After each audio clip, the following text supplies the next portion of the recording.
ড্রাকুলার অস্তিত্ব সত্যি আছে নাকি নেই এই তর্ক বহু দিন ধরে চলে আসছে, কিন্তু ইতিহাস ঘাঁটলে 1431 সালে রোমানিয়ানের দক্ষিণ অংশে অবস্থিত ওয়ালাচিয়া রাজ্যের কিং ভ্লাদের পুত্র তৃতীয় ভ্লাদের জন্ম হয়। 1456 সালে তৃতীয় ভ্লাদ অটোমানদের বিরুদ্ধে জয়ের পর তার প্রতিহিংসার আগুনে বলি হয়েছিল শত শত মানুষ। তৃতীয় ভ্লাদ নিজের ভয়াবহতা বজায় রাখার জন্য নিজেকে ড্রাকুল নামে অভিহিত করে, যা সময়ের সাথে ড্রাকুলা নামে পরিচিতি পায় এবং এর থেকে সৃষ্টি হয়েছে বহু পরিচিত গল্প এবং উপন্যাস। তাই আজ নিয়ে এসেছি 2014 সালের মুভি ড্রাকুলা আনটোল্ডের গল্প। সময়টা 1442। তুর্কির সুলতান ট্রান্সিলভেনিয়ার হাজার হাজার বাচ্চা ছেলেদের সেনায় নিযুক্ত করেছে। তাদের উপর অকথ্য অত্যাচার করে শিক্ষা দেওয়া হচ্ছে কিভাবে নির্মমভাবে শত্রুপক্ষকে হত্যা করা যায়। এইভাবেই ওদের মধ্যে তৈরি হয় এক মহান যোদ্ধা, Vlad the impeller, Son of the dragon, যার নাম শুনে বিপক্ষের সৈন্যদল ভয় কাঁপত। কিন্তু একসময় রক্তক্ষয়ী জীবন কাটানোর পর ভ্লাদ সমস্ত কিছু ছেড়ে ট্রান্সিলভেনিয়াতে ফিরে যায় শান্তভাবে রাজত্ব করার জন্য। রাজ্যের সবাই তাকে প্রিন্স বললেও পুরো পৃথিবী তাকে চিনত ড্রাকুলা নামে। আজ ভ্লাদ তার সৈনিকদের নিয়ে এসছে রাজ্য সীমানায়, কারণ প্রবহমান ঝর্ণায় তাদের প্রতিপক্ষ তুর্কির হামজাবের সৈন্যদলের হেলমেট পেয়েছে। তার সন্দেহ তুর্কির কোনো গুপ্তচর তাদের আশেপাশে লুকিয়ে রয়েছে। তবে সন্দেহ করা হচ্ছে এটা ঝর্ণায় বয়ে এসছে উপরের ব্রোকেন টুথ পাহাড় থেকে। ভ্লাদ তার বিশ্বস্ত সহকারী দিমিত্রুকে রাজ্যে ফিরে যাওয়ার আদেশ দিয়ে সৈন্যদলকে প্রস্তুত রাখতে বলে নজরদারি দ্বিগুণ বাড়িয়ে দেয় এবং নিজে নিকোলো আন্দ্রেইকে নিয়ে ব্রোকেন টুথ পাহাড়ের দিকে রওনা দেয়। কিছুক্ষণ পর সীমাহীন পাহাড়ের উপরে উঠে একটা গুহা দেখতে পায়। ওটার সামনে আসতে ভিতর থেকে এক ঝটকায় বাদুড়ের দল বেরিয়ে আসার সাথে বাতাসে দুর্গন্ধ ছড়িয়ে পড়ল। ভ্লাদ সতর্ক হয়ে যায়, কারণ দিনের বেলায় বাদুড়ের দল কখনো গুহার বাইরে আসে না। নিশ্চয়ই গুপ্তচর এখানে লুকিয়ে রয়েছে, তাই ওরা গুহায় প্রবেশ করল। এত গহীন অন্ধকারে কিছু দেখা যায় না, তাই মশাল জেলে এগোতেই নজর পড়ল একাধিক নরকঙ্কাল ও মাথার খুলির দিকে।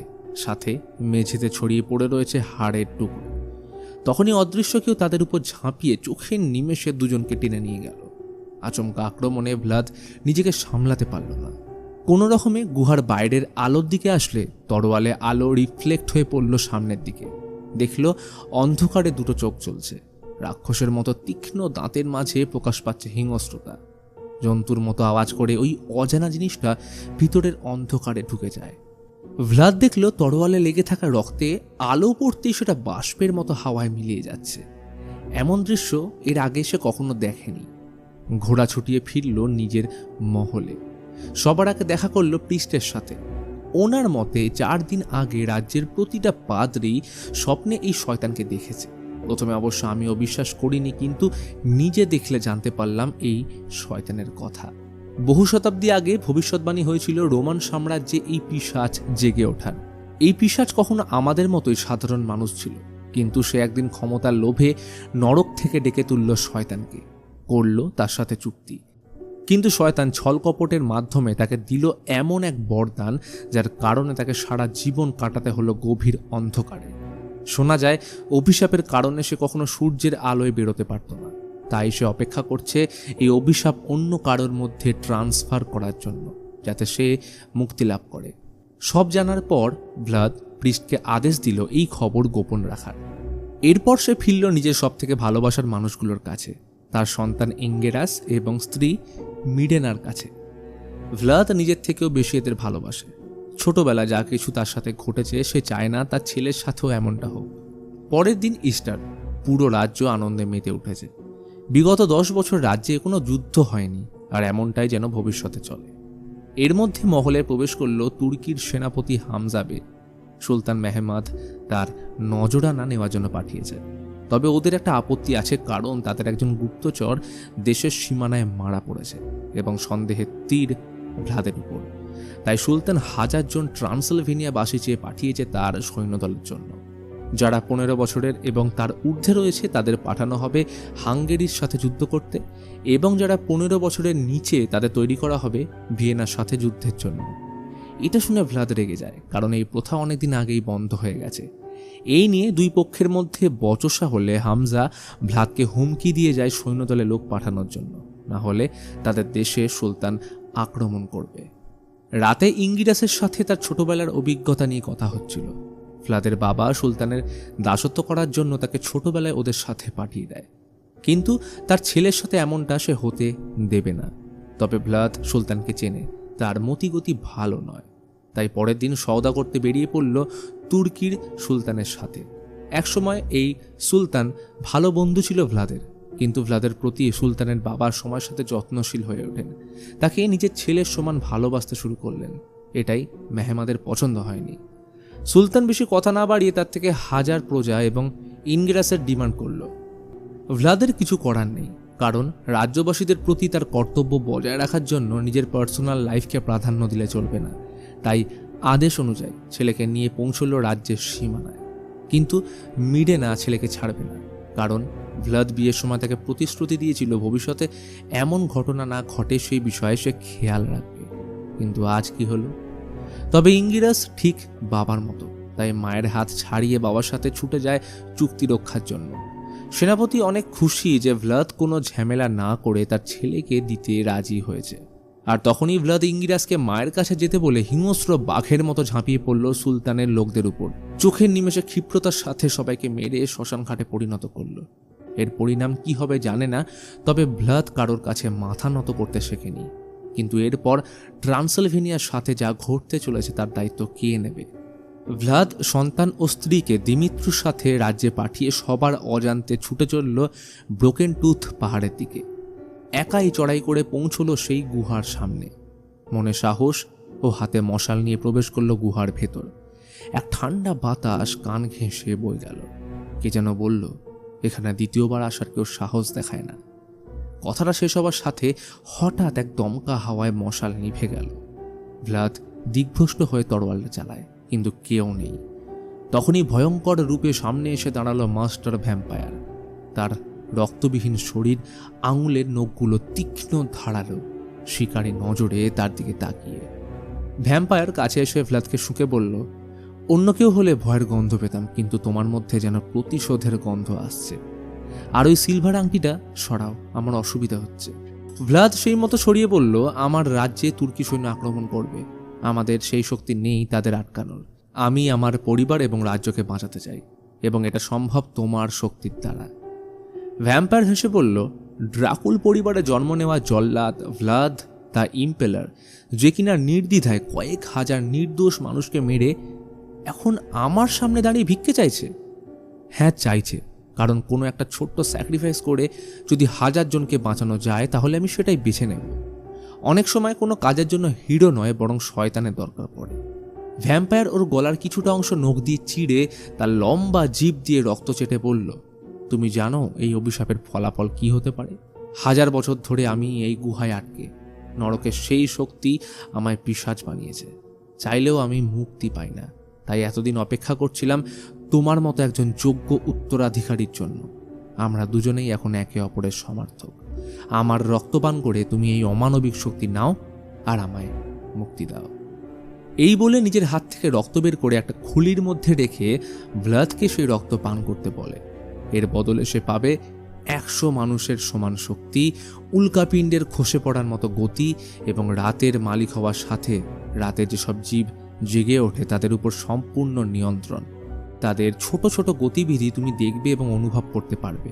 তবে আমার রক্ত পান করার পর মানুষের রক্তের প্রতি তোমার তৃষ্ণা বাড়বে। তবে তুমি যদি 3 দিন রক্ত পান না করে নিজেকে কন্ট্রোলে রাখতে পারো তাহলে পুনরায় নর্মাল মানুষে ফিরে আসবে।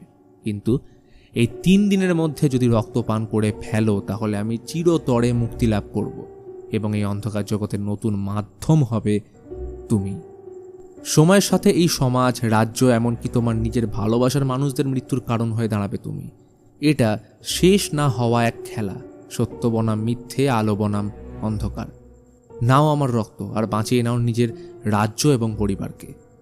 ভ্লাদের কাছে এখন সিদ্ধান্ত নেওয়ার মতো সময় নেই, তাই এক ঢোকে খেয়ে ফেলল মাস্টার ভ্যাম্পায়ারের রক্ত। ভ্লাদের দাঁড়িয়ে থাকার মতো আর শক্তি নেই। যখন চোখ খুলল দেখে প্রবহমান ঝর্ণার জলে জঙ্গলের মধ্যে পড়ে রয়েছে। চোখ খুলল ভয়ানক কিছু স্বপ্ন দেখে। কষ্ট অনুভব করতেই সবার আগে খুলে ফেলল আঙুলে পড়ে থাকা সিলভার আংটি। শরীরের সমস্ত ক্ষত নিজে থেকেই হঠাৎ ঠিক হয়ে গেল। অনুভব করছে এক অসীম শক্তি। জঙ্গলের ভিতর শুনতে পাচ্ছে প্রতিটা ছোট ছোট পোকামাকড় থেকে শুরু করে প্রতিটা জীবজন্তুর আওয়াজ। দৃষ্টিশক্তি বেড়ে গেছে বহু গুণ। তবে নিজেকে সর্বদা কন্ট্রোলে রাখতে হবে, তাই পড়ে থাকা আংটি তুলে গলায় ঝুলিয়ে দৌড় লাগালো মহলের দিকে। দৌড়ানোর সময় বুঝতে পারলো তার মধ্যে এক অদ্ভুত ক্ষমতা রয়েছে, সেটা হলো যে কোনো মুহূর্তে নিজের শরীরকে বাদুড়ে পরিবর্তন করা। মহলে আসতেই দেখলো ভয়ানক কাণ্ড ঘটে গেছে। তুর্কি সৈন্যরা রাজ্যে অ্যাটাক করেছে। ভিড়ের মধ্যে খুঁজে বের করলো নিজের পরিবারকে। রাজ্যের লোকেরা তাকেই এখন দোষারোপ করছে, কারণ সে যদি তার নিজের ছেলেকে সুলতানের হাতে তুলে দিত তাহলে হয়তো এমনটা হতো না। ভ্লাদ সবাইকে শান্ত করে বলল, আমি কথা দিয়েছি রাজ্যকে রক্ষা করার, এবং সেই আস্থাটুকু আমার উপর রাখুন। আমাদের রাজ্যে ঢুকে ওরা যে ভুল করেছে তার প্রতিদান ওরা পাবে। ততক্ষণে কামানের বড় বড় তোপ এসে পড়তে শুরু করেছে এই দুর্গে। ভ্লাদ সৈন্য সম্মুখে একাই রুখে দাঁড়ালো। তুর্কি সৈন্যরা পুরো দমে এগিয়ে চলেছে ট্রান্সলভেনিয়া ধ্বংস করতে, কিন্তু ভ্লাদ একাই ঢুকে পড়ল তাদের মাঝে। তার মুখ থেকে বেরিয়ে এলো হিংস্র জানোয়ারের মতো আওয়াজ, তীক্ষ্ণ দাঁত এবং অসীম শক্তি। বিদ্যুতের গতিতে ঝাঁপিয়ে একে একে মারতে থাকলো তুর্কি সৈন্যদের। ফলে কিছুক্ষণের মধ্যেই পুরো যুদ্ধক্ষেত্র শ্মশানে পরিণত হলো। ইতিমধ্যে ট্রান্সলভেনিয়ার সৈন্যরা ঢুকে দেখে তুর্কির হাজার হাজার সৈন্য মরে পড়ে রয়েছে। ওরা নিজের চোখকে বিশ্বাস করতে পারছে না। ভ্লাদ বলল, এই যুদ্ধে কি হয়েছে আমায় জিজ্ঞেস করো না, শুধু আমার উপর ভরসা রাখো। কিন্তু আমাদের এইখানে থাকলে চলবে না, আমাদের এগিয়ে যেতে হবে পাহাড়ের কোজিয়া মনাস্ট্রির দিকে। তবেই তোপের প্রভাব থেকে আমরা সুরক্ষিত থাকব। তবে সুলতান যখন আসবে তখন আমাদের তৈরি থাকতে হবে। ইতিমধ্যে সুলতানের কাছে খবর চলে যায় ভ্লাদ তার হাজার সৈনিক মেরে ফেলেছে। কিন্তু দুঃসাহসী সুলতান এসব পরোয়া না করে হুকুম করলো 1,00,000 সৈন্য পাঠানোর, কারণ ইউরোপ আক্রমণ করার আগে তা যেমন করেই হোক ভ্লাদের কাটা মাথা চাই, সাথে ওর ছেলেকে। অন্যদিকে দিমিত্রু জঙ্গল ও পাহাড়ের সাহায্যে পুরনো পন্থায় যুদ্ধের জন্য প্রস্তাব দিলে ভ্লাদ বলল, অনেক সময় লেগে যেতে পারে, কারণ আমি এই যুদ্ধ 3 দিনের মধ্যে শেষ করতে চাই। ইতিমধ্যে ভ্লাদের মধ্যে পরিবর্তন আসতে শুরু করে। রক্ততৃষ্ণা একটু একটু করে জেগে উঠছিল। তাঁবুতে ঢুকে মিরেনার সাথে সময় কাটানোর সময় ভ্লাদের বারংবার নজর যাচ্ছিল তার ঘাড়ের দিকে। ধমনী দিয়ে বয়ে যাওয়া প্রবহমান রক্ত তাকে টানছিল, তাই এক ঝটকায় উঠে পড়ল ভ্লাদ। যেমন করেই হোক 3 দিন পার করতেই হবে। ইতিমধ্যে যুদ্ধক্ষেত্রে এক সৈনিকের খবর আসে সে এখনো বেঁচে আছে। তার কাছে সুলতান পৌঁছলে দেখে পুরো যুদ্ধক্ষেত্রে এক ভয়াবহ দৃশ্য। পরের দিন মিরেনা খেয়াল করলো বিছানার এক কোণে ভ্লাদ প্রচণ্ড জ্বরে কাঁপছে। চাদর সরাতেই দেখলো তার পিঠের সমস্ত ক্ষতের দাগ মিলিয়ে গেছে। কিন্তু এটা কি করে সম্ভব? সে বুঝতে পারলো ভালোবাসার মানুষের সাথে কিছু তো একটা ঘটেছে। ভ্লাদ, কি হয়েছে আমায় বলো। কিছুক্ষণ চুপ থাকার পর বলল, আমি সেই প্রাণী যাকে পুরো মানবজাতি ভয় পায়, কিন্তু আমি কোনো ভূত নই। এই বলে তাঁবুর পর্দা ছিঁড়লে রোদের আলো এসে পড়তেই মিরেনা চমকে উঠল, কারণ ভ্লাদের শরীর রোদের আলোয় পুড়ে যাচ্ছে। মিরেনা তৎক্ষণাৎ তাকে সরিয়ে জিজ্ঞেস করলো, তুমি কেন করলে এমন? উত্তর এলো, রাজ্য, তুমি আর আমাদের ছেলের জন্য। আমি চাই না আমার মতো অবস্থা আমাদের সন্তানের হোক। তবে আমায় 2 দিন বিরত থাকতে হবে রক্তপান করার থেকে, তাহলেই আমি নর্মাল অবস্থায় ফিরে আসব। আর যদি না পারি আমি এমনই থেকে যাব। ইতিমধ্যে খবর আসলো সুলতানের লোকেরা প্রায় চলেই এসছে, তাই তাদের যাত্রা আবার শুরু করতে হবে। ভ্লাদ মিরেনাকে বলল, তোমরা দিমিত্রুকে নিয়ে গন্তব্যস্থলে পৌঁছো, আমি সূর্যাস্তের পর যাচ্ছি। সেই মতো ওরা এগিয়ে চলল দিমিত্রুর তত্ত্বাবধানে। আর এদিকে অপেক্ষা করছে সূর্যাস্তের জন্য ভ্লাদ। কিন্তু চালাক তুর্কি সৈন্যরা ঠিক তাদের খুঁজে ঝাঁপিয়ে পড়ল। মারতে থাকলো একের পর এক সাধারণ মানুষ। দিমিত্রু তার পুরো শক্তি দিয়ে তাদের রক্ষা করল এবং অবশেষে মিরেনা ও ভ্লাদের সন্তানকে বাঁচিয়ে এসে পৌঁছয় পাহাড় ধারে। ততক্ষণে তুর্কির এক সৈন্য ব্রাইট আইজ তাদের মারার জন্য আসলে দিমিত্রু মিরেনাকে রক্ষার জন্য নিজের প্রাণ হারায়। তবে যথাসময়ে ভ্লাদ এসে তাদের বাঁচিয়ে নেয়।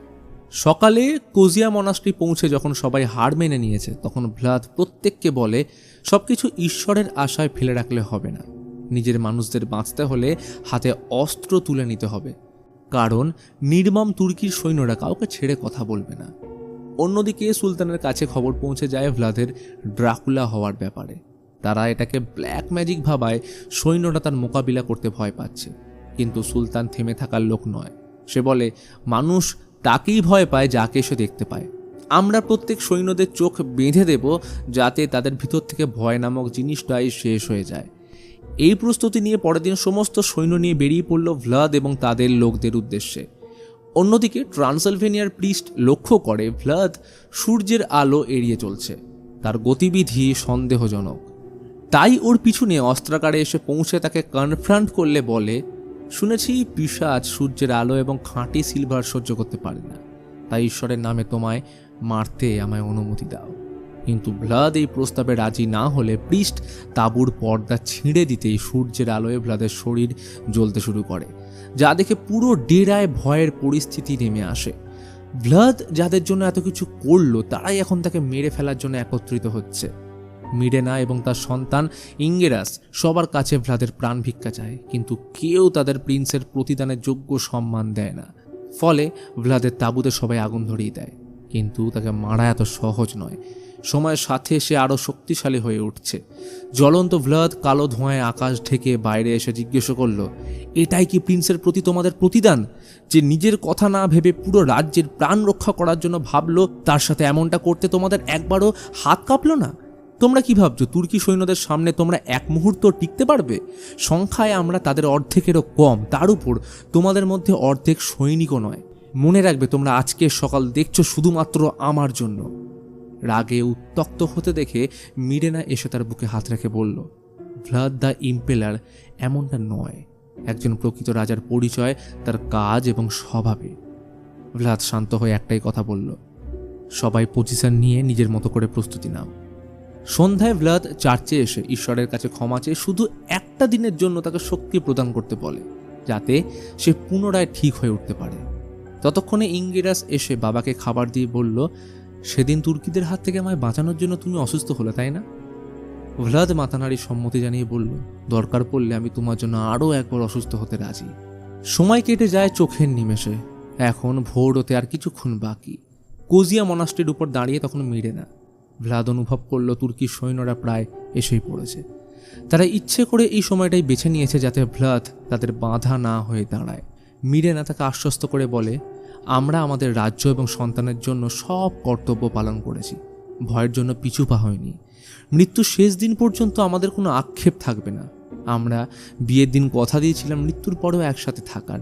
আসলে সময় কিন্তু শেষ হয়নি, কারণ ভালোবাসার মানুষদের জন্য সময় কোনোদিনও শেষ হয় না। এবার রণক্ষেত্রে নামার কিছুক্ষণ আগে ভ্লাদের নজর গেল বাদুড়ের দিকে। মনাস্ট্রির একদিকে ওদের দল বাসা বেঁধেছে। মনে পড়ল সেই কথা, রাতের প্রাণীরা সর্বদা তোমার নিয়ন্ত্রণে থাকবে। তখনই সৈন্যরা লক্ষ্য করলো তাদের মাথার উপর ঘুরছে অজস্র বাদুড়। কিছু তো একটা হতে চলেছে, আর হবে নাই বা কেন? ভ্লাদ তার পূর্ণ শক্তি দিয়ে কালো মেঘে আকাশ ঢেকে ফেলেছে। যুদ্ধক্ষেত্রের উপর দিয়ে প্রবল বেগে বয়ে চলেছে হিংস্র বাদুড়ের দল। সৈন্যদলের বড় অংশগুলো ছিটকে পড়ছে দুই প্রান্তে। ড্রাকুলার অদম্য শক্তির সামনে কোনো মানুষের টিকে থাকা প্রায় অসম্ভব। তার এক একটা ইশারায় আছড়ে পড়ছে প্রতিহিংসার আগুন। তখনই সুলতানকে লক্ষ্য করে ভ্লাদ উড়ে গেল, কিন্তু সুলতান আসল চালাকি খেলে দিয়েছে, কারণ সে নিজের ঘোড়ায় বসিয়ে রেখেছে অন্য এক সৈন্যকে। ততক্ষণে ব্রাইট আইস তার সৈন্যদের নিয়ে মিডেনাদের উপর ঝাঁপিয়ে পড়ল তাদের মারার জন্য। ইনগ্রাসকে ধরে মিডেনাকে লাথি মেরে ফেলে দিল সৈন্যরা। চোখের সামনে এই ভয়াবহ ঘটনা দেখে হাওয়ার বেগে ভ্লাদ ঝাঁপিয়ে পড়ল ভালোবাসার মানুষটাকে বাঁচাতে, কিন্তু শেষ রক্ষা হলো না। প্রচণ্ড শব্দ করে নিচে এসে পড়ল মিডেনার দেহ। ভ্লাদ ওকে তুলে নিল নিজের কোলে। একদিকে পড়ে রয়েছে রাজ্যবাসীদের দেহ, আর অন্যদিকে কান্নায় ভাসছে ভ্লাদ। ততক্ষণে কালো মেঘ সরে সূর্যের আলো বেরিয়ে আসতে শুরু করেছে। মৃত্যুর আগে মিডেনা কথা দিয়েছিল একসাথে থাকার, এবং সেই কর্তব্য পালন করে তার শেষ কথা ছিল, তুমিই পারবে রাজ্যকে বাঁচাতে, আমার রক্তপান করে শেষ করে দাও সব সৈন্যদের। ভ্লাদ না চাইতেও অশেষ কষ্ট ও বেদনা নিয়ে মিডেনার রক্তপান করল। অর্থাৎ পরিস্থিতির চাপে 3 দিনের শর্ত অবশেষে ভাঙতেই হলো। একদিকে পান করছে রক্ত, আর অন্যদিকে গুহায় আটকে থাকা মাস্টার ভ্যাম্পায়ার মুক্তির পথে এগিয়ে চলেছে। কথায় আছে, ভালোবাসা এবং যুদ্ধে সবকিছুই সম্ভব, আর হয়তো এইভাবেই রাজাদের নাম ইতিহাসের পাতায় থেকে যায়। ইতিমধ্যে মিডেনার রক্তপান করতে ভ্লাদ সম্পূর্ণরূপে পরিবর্তিত হয়ে তার অসীম ক্ষমতার দ্বারা গোটা আকাশ কালো মেঘে ঢেকে ফেলল। সূর্যের কিরণ প্রবেশ করার কোনো পথ পর্যন্ত নেই। যুদ্ধক্ষেত্রে ভ্লাদ ফিরে এসে যে কজন বেঁচে ছিল তাদের উদ্দেশ্যে জিজ্ঞেস করল, তোমরা যদি বদলা চাও তাহলে আমার রক্তপান করো। এই বলে প্রত্যেককে নিজের রক্ত পান করিয়ে তৈরি করলো পিশাচের দল এবং নিজে পরিধান করলো সন অব দ্য ড্রাগনের রক্তক্ষয় সে দেহবর্ম, যেটাকে এতদিন সে তুলে রেখেছিল পুরনো জীবন ভুলে। তবে যুদ্ধক্ষেত্রে নামার আগে নিয়ম মেনে মিডেনা শেষ কার্যটুকুও সারল। সময় হয়তো কিছুক্ষণ কেটেছে, অপেক্ষা করছে সূর্য বেরিয়ে আসার, কিন্তু সুলতানের কপালে চিন্তার ভাঁজ, কারণ পূর্ব দিকে এতক্ষণে সূর্য বেরিয়ে আসার কথা। হঠাৎ তুর্কি সৈন্যরা দেখল দূর দিগন্তে আকাশ কালো করে বজ্রবিদ্যুৎ সহ তাদের দিকে পূর্ণ শক্তি নিয়ে এগিয়ে আসছে স্বয়ং শয়তান দ্য ব্লাড ড্রাকুলা, সাথে রয়েছে পিশাচের সৈন্য। ঝড়ের গতিতে প্রত্যেকে ঝাঁপিয়ে পড়ল সৈন্যদের উপর, একে একে সবাইকে মেরে রক্ত পান করতে শুরু করলো। এই প্রতিটা আঘাত যেন তাদের এতদিনের আক্রোশ বা প্রতিহিংসার আগুন নেভানোর প্রচেষ্টা। ইতিমধ্যে ভ্লাদ সুলতানকে মারার জন্য প্রবেশ করল রাজতাবুতে, কিন্তু সেখানেই ঢুকতেই ঘটল বিপত্তি, কারণ সুলতান প্ল্যান মাফিক চারিদিকে খাঁটি সিলভার কয়েন সহ নিজের সিলভার তরোয়াল নিয়ে তার জন্য অপেক্ষা করছে, এবং তার কবলে রয়েছে ইঙ্গেরাস। ভ্লাদের উপর সিলভারের প্রভাব যথেষ্টভাবে কাজ করতে শুরু করে। সে ধীরে ধীরে অসুস্থ ও কমজোরি হয়ে পড়ছে, তবু সন্তানকে বাঁচানোর জন্য চলতে থাকলো তরোয়ালের যুদ্ধ। তার নিঃশ্বাস নেওয়া এখন প্রায় অসম্ভব হয়ে উঠেছে। এই সুযোগ নিয়ে সুলতান ভ্লাদকে কাবু করে তার বুকে তরোয়াল ঢোকাতেই যাবে, আর তখনই ভ্লাদ নিজের সর্বশক্তি দিয়ে শেষ দাঁওটা খেলে দিল, আর উল্টে সুলতানের বুক চিরে তরোয়াল ঢুকিয়ে মনে করিয়ে দিল সে আর ভ্লাদ দ্য ইম্পেরাল নেই, এখন সে শয়তান পুত্র ড্রাকুলা। এরপর ইঙ্গেরাসকে নিয়ে যুদ্ধক্ষেত্রে ফিরে আসলে দেখলো সবাই মরে পড়ে রয়েছে, কোনো মানুষের অস্তিত্ব সেখানে নেই। চারিদিকে ঘুরে বেড়াচ্ছে রক্তখেকো পিশাচ। ব্লাদ তার সৈন্যদলের একজনকে জিজ্ঞেস করলো, আর কে বেঁচে রয়েছে? উত্তর এলো, শুধুমাত্র আপনার ছেলে, ওকেও শেষ করি, কি বলেন? ব্লাদ খেয়াল করলো তার নিজের পিশাচের দল এখন মানুষ না পেয়ে ইঙ্গেরাসের রক্তের জন্য উদ্গ্রীব হয়ে উঠেছে, কিন্তু ড্রাকুলা তাকে সবার সামনে উচিত শিক্ষা দিল। তখনই বেরিয়ে আসলো প্রিস্ট, পবিত্র ক্রস নিয়ে সমস্ত পিশাচকে দূরে সরিয়ে ভ্লাদের দিকে এগিয়ে গেল। সে বুঝে গেছে তার এখন কি করণীয়, তাই ছেলের দায়িত্ব প্রিস্টকে দিয়ে বলল, এর সর্বদা খেয়াল রেখো, ওর যেন কোনো অভাব না হয়। ব্লাদ তাকে শেষ বিদায় জানিয়ে আকাশের দিকে তাকিয়ে স্মরণ করল মিডেনাকে। এখন আমাদের সন্তান সুরক্ষিত মিডেনা। এটা বলেই আকাশ থেকে কালো মেঘ সরিয়ে দিতেই সূর্যের কিরণ রণক্ষেত্রের মাটিতে ছড়িয়ে পড়ল। একে একে সমস্ত পিশাচ পুড়ে মরতে শুরু করলো। অবশ্য এর প্রভাব এসে পড়ল তার নিজের উপরেও। সে কথা দিয়েছিল রাজ্য এবং নিজের সন্তানকে সুরক্ষিত রাখার। সেই কর্তব্য মৃত্যুর শেষ দিন পর্যন্ত পালন করে গেল। হয়তো একজন প্রকৃত রাজা এমনই হয়। চোখের সামনে ভস্ম হয়ে ছড়িয়ে পড়ল ভ্লাদের দেহ। মিডেনা, আমি আসছি। এই ঘটনার পর কেটে গেছে বেশ কটা দিন। প্রিস্ট তার কথা রেখেছে। রাজ্যের সমস্ত শাসনভার ইনগেরাসের উপর দিয়ে তাকে নতুন প্রিন্স করা হলো। ওই দিনের ঘটনার পর তুর্কিরা কখনো এই মুখ হয়নি, এমনকি ইউরোপের রাজধানীতেও পৌঁছতে পারেনি। তবে যার জন্য সবকিছু সম্ভব হলো, সেই ভ্লাদ দ্য সন অফ ড্রাগনের না রয়েছে কোনো ছবি, না কোনো মূর্তি। তার অসীম কৃপায় তারা আজ জীবিত। রাতের পর যেমন সূর্য ওঠে, তেমনি যার হৃদয় মজবুত তার পুনর্জন্ম ঘটবেই জন্ম জন্মান্তরে। এর সাথে আমরা দেখি একজন প্রিস্টকে নিজের রক্ত দিয়ে ভ্লাদ ড্রাকুলাকে বাঁচিয়ে তুলতে। এই ঘটনার পর কেটে গেছে একটা লম্বা যুগ। সময়টা এখন বর্তমান। গতিময় সভ্যতার হাত ধরে মানুষ অনেক উন্নতির পথে এগিয়ে গেছে। এই রাস্তায় দেখা যায় ভ্লাদকে হাঁটতে। সে এত যুগ পরেও যেন একই বয়সে আটকে রয়েছে। ব্যস্ত শহরের মধ্যে দিয়ে হেঁটে যাওয়ার সময় শুনতে পেল খুব চেনা একটা কণ্ঠস্বর। সেখানেই ভিড়ের মধ্যে দেখলো চেনা মানুষটাকে। সে আর অন্য কেউ নয়, স্বয়ং মিডেনা। তার সাথে প্রথম দেখায় ভ্লাদ বলে উঠল, যখন 7 জন্ম একসাথে থাকার কথা দিয়েছ, তাহলে আলাদা হওয়ার ভয় কিসের? কবিতাটা শুনতেই মিডেনা থেমে যায়। এই অচেনা মানুষটা তার পছন্দের কবিতা জানলো কি করে? ভ্লাদ বলল, এই কবিতায় বলা কথা চিরসত্য, যা জন্ম জন্মান্তর ধরে চলে আসছে। মন্ত্রমুগ্ধের মতো এগিয়ে এসে বলল, আমার নাম মিনা, আর আপনি? আমার নামটা না হয় পরেই জানা যাবে। এইভাবেই এক নতুন পরিচয়, নতুন ভালোবাসার সাথে এক মিষ্টি হাসি দিয়ে দুজন এগিয়ে চলল শহরের রাজপথে। তবে এদের দূর থেকে লক্ষ্য করছিল মাস্টার ভ্যাম্পায়ার। আর এই ঘটনার সাথে মুভি এখানেই শেষ হয়।